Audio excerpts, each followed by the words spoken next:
pessoal, vamos ver aqui como é que a gente pode fazer um projeto de computador síncrono, só que um pouco diferente dos computadores síncronos que a gente vinha fazendo anteriormente. Agora, nós seremos capazes de determinar a sequência de contagem do computador. Vocês vão ver daqui a pouco como é que isso funciona. Aí na figura, no slide, não está muito legível, mas dá para a gente entender qual é a estrutura genérica de um circuito sequencial. Então, basicamente, todo circuito sequencial eu vou ter entradas e vou ter saídas, né? Meus inputs, meus outputs. Eu vou ter uma parte do circuito que é combinacional, né? Essa parte combinacional, ela vai processar as entradas e vai pegar da memória o estado atual do sistema. Para quê? Para gerar um novo estado que vai ser armazenado, e a partir desse estado eu vou ter saídas, né? Eu também posso ter algumas saídas que sejam puramente combinacionais, tá? Então a ideia agora qual é? A ideia é que a gente apresente um procedimento, né, no qual nós possamos, a partir dele, projetar um contador que realize uma sequência pré-determinada de estágios. Essa sequência não precisa ser necessariamente a sequência de contagem natural, 0, 1, 2, 3. Vai ser uma sequência que vai ser determinada de forma arbitrária, tá? E a gente vai ver como é que isso é feito. Então, o primeiro passo é elaborar o diagrama de estados. Em seguida, a gente vai criar uma tabela de próximo estado. Depois, a gente vai ter que fazer uma análise do flip-flop que a gente vai estar utilizando para determinar como é que esse flip-flop tem que ser acionado para poder realizar a sequência de estágios que nós estamos procurando. E aí a gente vai encontrar as expressões lógicas para as entradas dos flip-flops e a gente vai implementar o computador, né? Vou fazer um exemplo agora para vocês verem, tá? Então no exemplo, né, tá aí na tela o diagrama, eu quero fazer esse computador aí, ó. Então vocês estão vendo que ele tem 8 estados, então eu vou precisar de 3 flip-flops. E eu tenho 3 estados aqui, ó, 101, 110 e 11, que eles levam direto para o 000. E aí depois ele começa a contagem 000, 001, 010, 01, 100. Utilizando os circuitos que nós aprendemos até agora, nós não seremos capazes de fazer esse projeto, tá?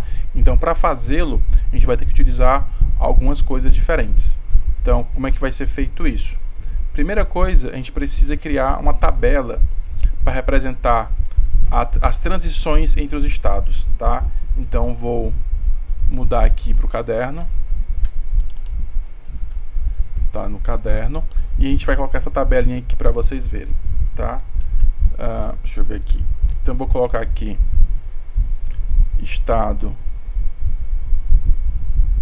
presente. E aqui do lado, estado futuro, que é o estado que a gente vai alcançar quando houver a transição do clock, tá? Então eu tenho aqui os estados dos meus flip-flops, vou chamar de C, B, A, são 3 flip-flops, C, B, A, e aqui eu vou colocar todos os estados possíveis, né, dos meus 3 flip-flops. Esses estados, essas informações, eu tirei lá do diagrama de estados que eu mostrei para vocês na tela anterior, né? Só de escrever aqui. Olhando para o diagrama de estados, eu sei que quando eu estou no 000, quando acontecer um evento de clock, eu vou para o estado 001. Se eu estou no 001, quando acontecer um evento de clock, eu vou para o estado 010. Quando eu estou no 010 e quando acontecer um evento de clock, eu vou para o 011. Se eu estou no 011, quando acontecer um evento de clock, eu vou para o 100. Quando eu estou no 100, ele me leva de volta para o 000. 101 me leva de volta para o 000. O 110 me leva de volta para o 000 e o 11 me leva de volta para o 000. Isso aqui é minha tabela de próximo estado, na qual eu listei, sabendo o estado atual, qual é o estado futuro que o meu computador vai seguir. Depois disso, a gente precisa fazer uma análise em relação ao flip-flop, tá? Acontece, se eu tenho aqui, né, são minhas transições de saída, chama aqui transições nas saídas.